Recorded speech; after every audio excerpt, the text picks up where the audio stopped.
السلام علیکم ورحمۃ اللہ وبرکاتہ۔ پروگرام تجوید القرآن میں ہم پھر ایک دفعہ آپ کی خدمت میں حاضر ہیں۔ آئیے سب سے پہلے تلاوت قرآن کریم کرتے ہیں اور چند آیات کو تجوید القرآن کے ساتھ سمجھانے کی کوشش کرتے ہیں، اور اسی طرح سے آخر پر چند قواعد کو بھی سمجھانے کی کوشش کریں گے۔ سب سے پہلے قرآن کریم کی تلاوت۔ اعوذ باللہ من الشیطان الرجیم، بسم اللہ الرحمن الرحیم۔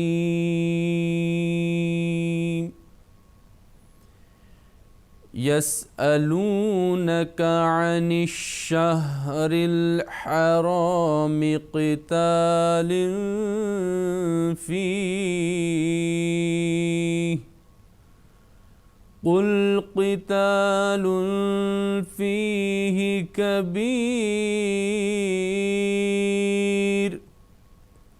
وصد عن سبیل اللہ وکفر بہ والمسجد الحرام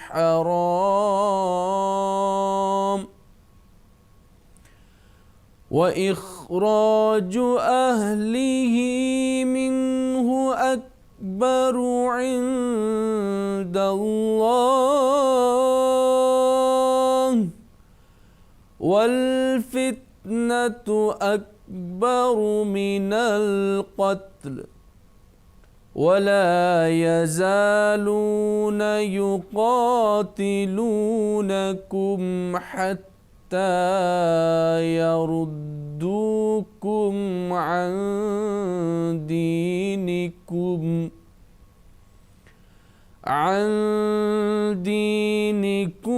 إن استطاعوا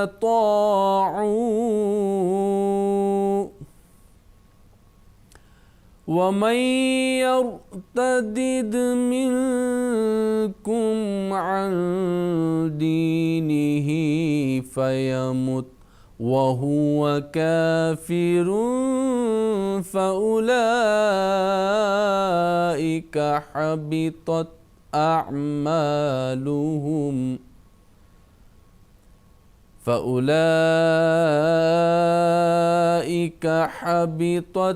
أعمالهم في الدنيا والآخرة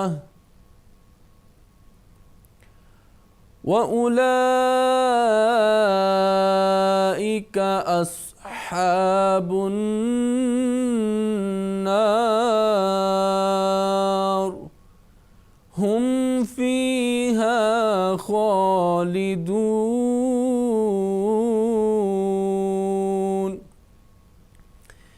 إن الذين آمنوا والذين هاجروا وجاهدوا في سبيل الله أولئك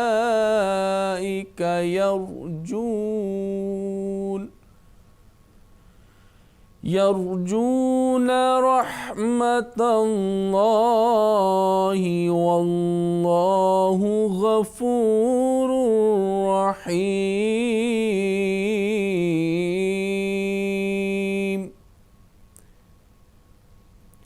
يسألونك عن الخمر والميسر قل فيهما إثم كبير ومنافع للناس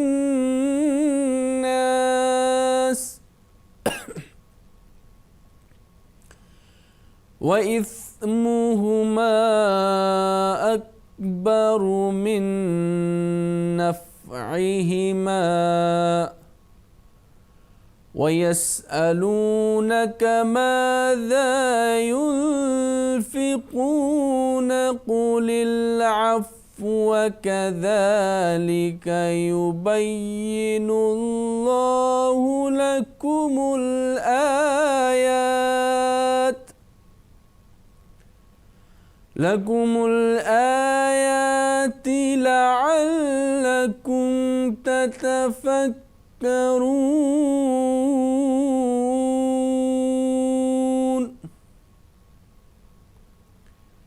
فِي الدُّنْيَا وَالْآخِرَةِ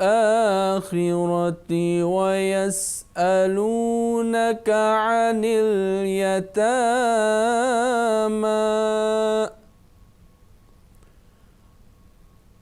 قُلْ إِصْلَاحٌ لَهُمْ خَيْرٌ وَإِن تُخَالِطُوهُمْ فَإِخْوَانُكُمْ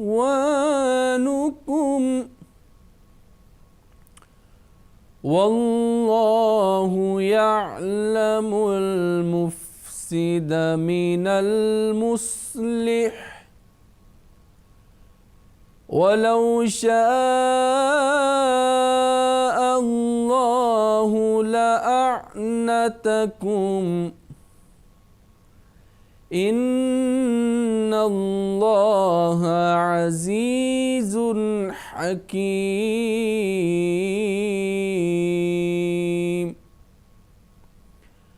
وَلَا تَنكِحُوا الْمُشْرِكَاتِ حَتَّى يُؤْمِنَّ وَلَأَمَةٌ مُؤْمِنَةٌ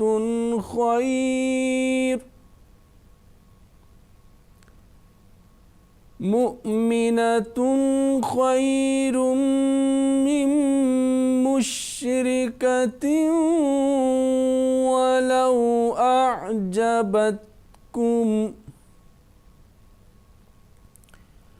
وَلَا تُنكِحُوا الْمُشْرِكِينَ حَتَّى يُؤْمِنُوا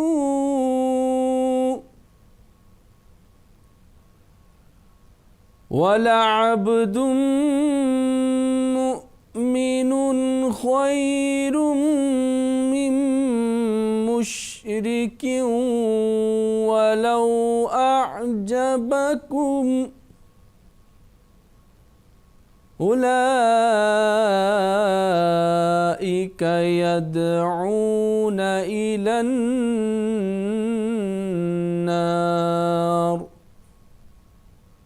وَاللَّهُ يَدْعُو إِلَى الْجَنَّةِ وَالْمَغْفِرَةِ بِإِذْنِهِ وَيُبَيِّنُ آيَاتِهِ لِلنَّاسِ لَعَلَّهُمْ يَتَذَكَّرُونَ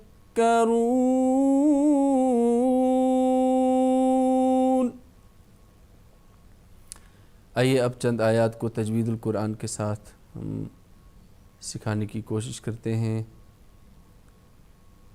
سب سے پہلے ہم دیکھتے ہیں کہ سین ساکن کا خیال رکھا جائے کہ جنبش کی آواز نہ آئے، اور واو مدہ ہے اس کا خیال رکھیں۔ اسی طرح سے عین حروف حلقی اور جو را ہے یہ باریک پڑھا جائے گا۔ الف مدہ ہے یہاں پر، اس کو ہم نے کھینچنا ہے، اور حا جو ہے یہ حروف حلقی حلق سے ادا کریں۔ را پر پڑھا جائے گا اور الف مدہ کا خیال رکھیں۔ قوف بھی پر ہوگا اور اسی طرح سے الف مدہ یہاں پر پڑھا جائے گا، الف مدہ کا خیال رکھیں۔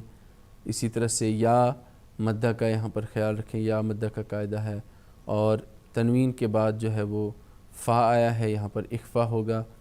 تو قتال فیہ، تو ہم نے یہاں پر اخفا کیا، تو کئی جو ہے پڑھنے والے اظہار کرتے ہیں۔ قوف کو پر پڑھ لیں، اسی طرح قوف پھر یہاں پر آ گیا پر کرنا ہے، اور الف مدہ کا خیال رکھیں۔ تنوین کے بعد فا آیا ہے، یعنی نون ساکن تنوین کے بعد حروف اخفا میں سے ایک آیا ہے، تو اخفا ہو جائے گا یہاں پر۔ قتال فیہ، اور یا مدہ کا خیال رکھیں۔ اسی طرح سے یا مدہ پھر یہاں پر آ گیا، یا ساکن سے پہلے کسرہ یا مدہ، اور یہاں پر وقف کریں گے تو جو را ہے وہ را سے قبل جو ساکن حرف ہے اس سے پہلے کسرہ آیا ہے، اس وجہ سے بھی جو ہے را یہ جو را ہے یہ باریک پڑھا جائے گا۔ تو اسی طرح سے یہاں پر آپ دیکھیں صاد جو ہے واو ہونٹوں کی گولائی کے ساتھ ادا ہوگا، صاد کو پر پڑھا جائے گا۔ اور اسی طرح سے تنوین کے بعد نون ساکن یا تنوین کے بعد حروف حلقی میں سے کوئی آئے تو نون ساکن یا تنوین پر ہم اظہار کرتے ہیں، تو وَصَدٌّ عَن تو اس طرح سے پڑھیں گے، وَصَدٌّ عَن تو یہاں پر آواز کو روکیں گے نہیں بلکہ اظہار کر کے پڑھیں گے۔ پھر عین حروف حلقی میں سے ہے، اور نون ساکن اور تنوین کے بعد پھر حروف اخفا میں سے سین آ گیا، نون ساکن پر یہاں پر اخفا ہوگا، آواز کو ہم اخفا کر کے گناہ کے ساتھ پڑھیں گے۔ تنوین ہوتا تب بھی اخفا ہوتا، وَصَدٌّ عَن سَبِيلِ تو یہاں پر نون ساکن اور تنوین کا یہاں پر اظہار ہم نے کیا تنوین کا، اور یہاں پر نون ساکن کا ہم نے اخفا کیا، اخفا کے ساتھ ہم نے پڑھا اور گناہ کے ساتھ۔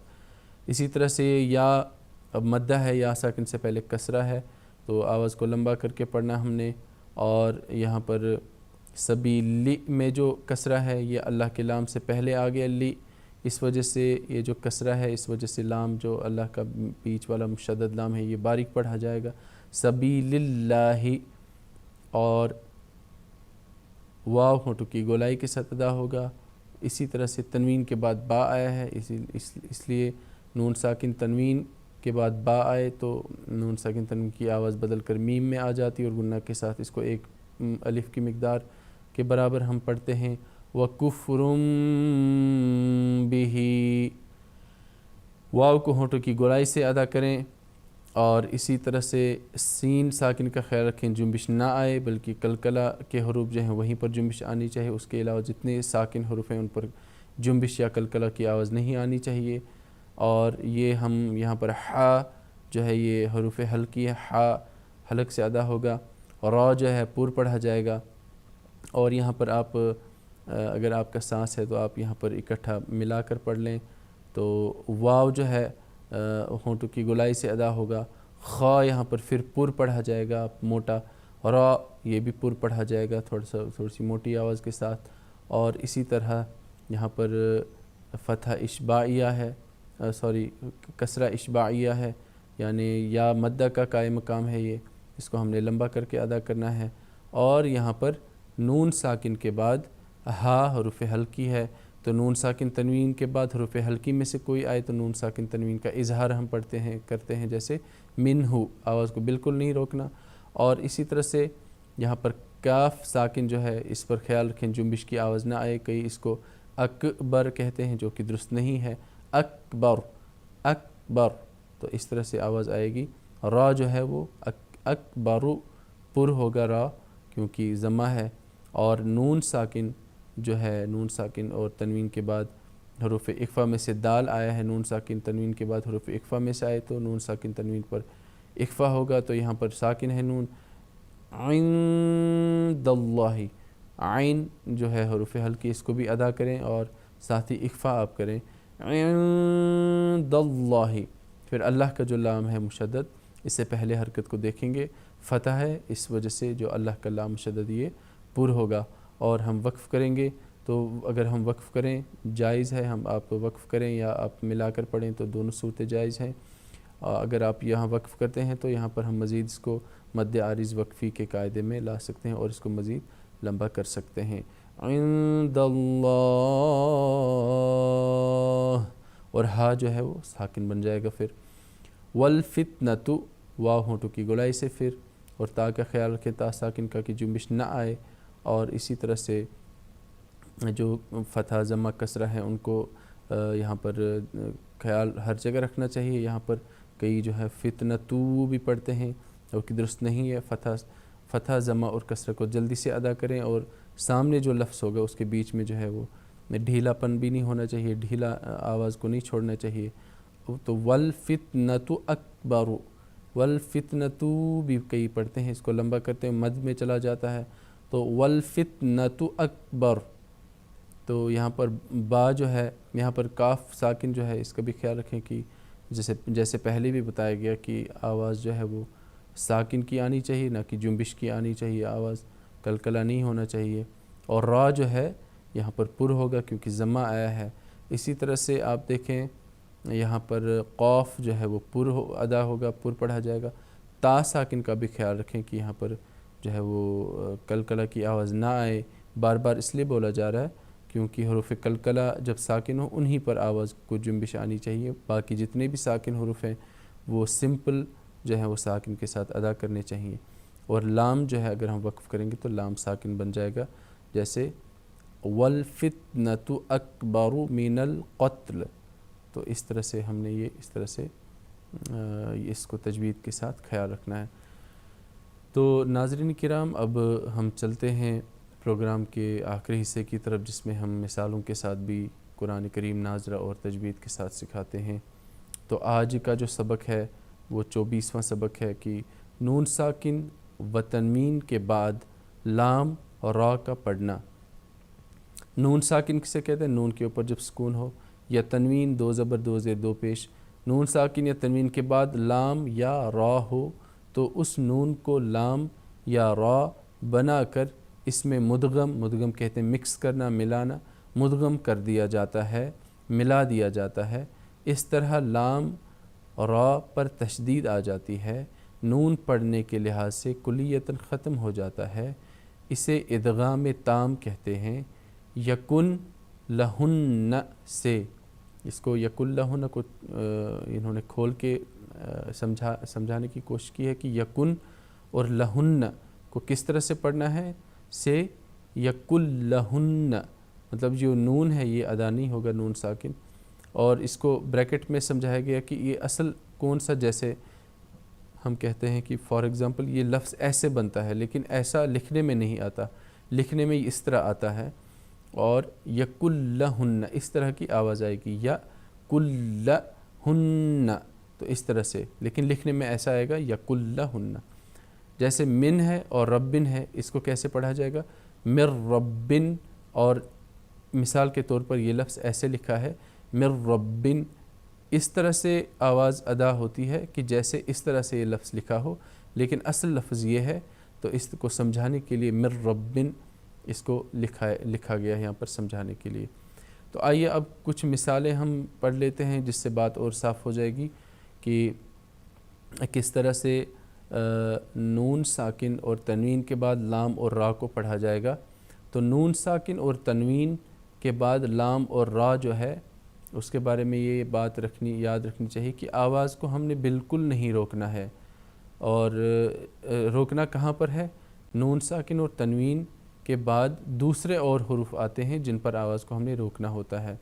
تو آپ دیکھیں کل، ہم نے آواز کو بالکل نہیں روکا، اور دوسرا جو نون ساکن ہے یہ بالکل ادا نہیں ہوا، بلکہ یہ نون ساکن جو ہے یہ اس میں مدغم ہو گیا، اور آواز جو نون ساکن کی ہے یا آگے تنوین کی آئے گی وہ بھی باقی نہیں رہی۔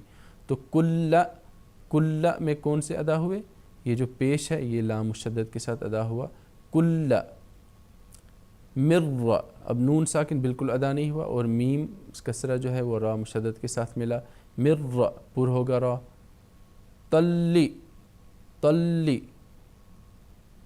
در، اب یہاں پر بھی آپ دیکھیں کہ تن تھا لیکن ایک ہی زبر ادا ہوا کیونکہ ہم نے اس کو ملانا ہے تشدید کے ساتھ، اس میں دو پیش تھے ایک ہی پیش ادا ہوا، در مر من ربهم یکلہن، یہ نون مشدد ہے، میم مشدد، نون مشدد پر گنہ ہوگا، یہ الگ سے قاعدہ جو پیچھے سمجھایا گیا تھا اسی میں آ رہا ہے، یکلہن من لدنک، یہاں پر اخفاء کا قاعدہ بھی آ رہا ہے، اس لیے یہاں پر لکیر دی ہے سمجھانے کے لیے کہ یہ نون ساکن پر آواز رکے گی۔ نون ساکن اور تنوین کے بعد لام اور را کو سمجھایا جا رہا ہے، لیکن یہاں نون ساکن کے بعد کاف آیا ہے اور یہ حروف اخفاء میں سے ہے، تو اس کا قاعدہ یہاں الگ ہو گیا۔ یہاں پر نون ساکن کے بعد لام آیا ہے، تو جو نون ساکن ہے یہ ختم ہوگا، اس کا ادغام لام کے ساتھ ہوگا اور آواز باقی نہیں رہے گی۔ من لدنک الیس،